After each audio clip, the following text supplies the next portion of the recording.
À Prague, Barack Obama et Dmitri Medvedev s'engagent à réduire considérablement leurs arsenaux nucléaires. L'optimisme affiché doit être relativisé car Moscou a négocié une clause de sortie du traité START. Invité de ce journal, Corentin Brustelin de l'IFRI.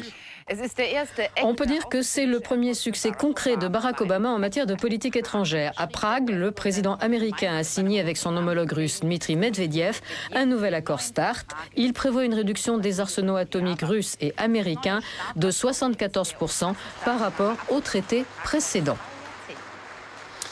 START, acronyme anglais de pourparlers sur la réduction des armes stratégiques, héritier des traités SALT, il prévoit effectivement de réduire la totalité des arsenaux nucléaires des deux superpuissances, aussi bien missiles terrestres que sous-marins et aériens. Voyons dans le détail maintenant ce qu'il implique à la fois pour Moscou et pour Washington. Les explications de Méline Freda.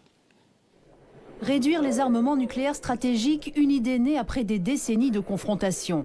En 1991, George Bush et Mikhaïl Gorbatchev scellent la fin de la guerre froide en signant le traité START 1.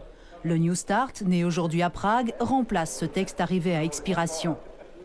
Russes et Américains possèdent à eux deux 90% des armes nucléaires dans le monde. Par ce nouveau texte, ils s'engagent à réduire davantage leurs arsenaux respectifs. Sur les 7 prochaines années, le nombre des ogives détenues par chacune de 2200 à 1550. Les deux camps devront aussi réduire de moitié le nombre des vecteurs, c'est-à-dire les avions, missiles et sous-marins qui servent à lancer les ogives.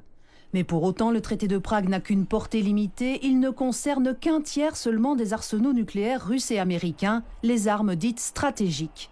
Du coup, le nouveau START n'entraînera aucun retrait en Europe, car les quelques 200 ogives américaines stationnées sur le vieux continent sont des armes tactiques.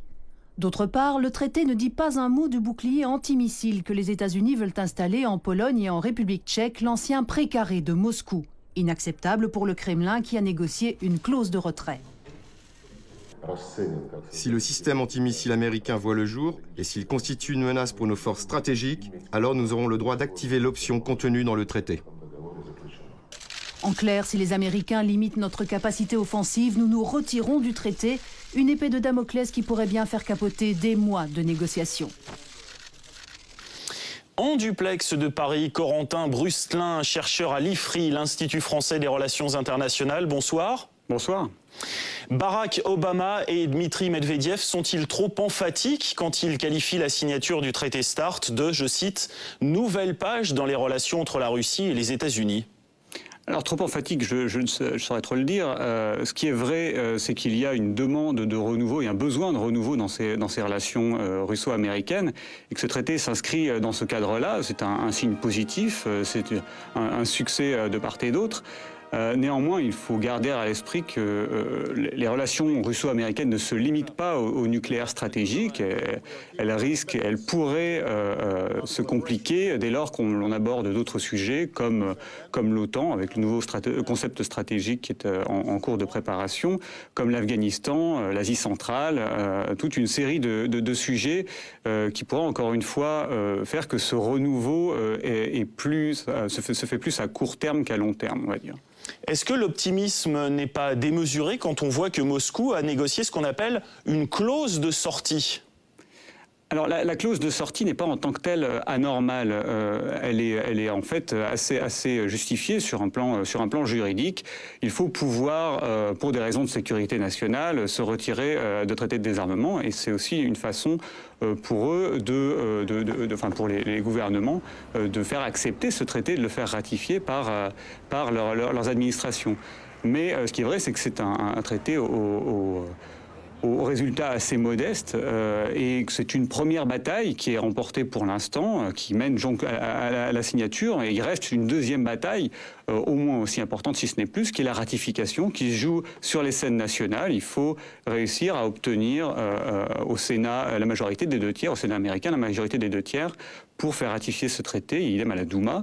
Donc ce n'est pas encore un succès à long terme, on ne peut pas s'en assurer. Alors justement, puisqu'on parle de politique intérieure, est-ce que Barack Obama et Dmitri Medvedev ne cherchent pas avant tout à contenter leur opinion publique pour apparaître comme des présidents entre guillemets pacifistes? C'est ce que disent en tout cas ce soir certains analystes.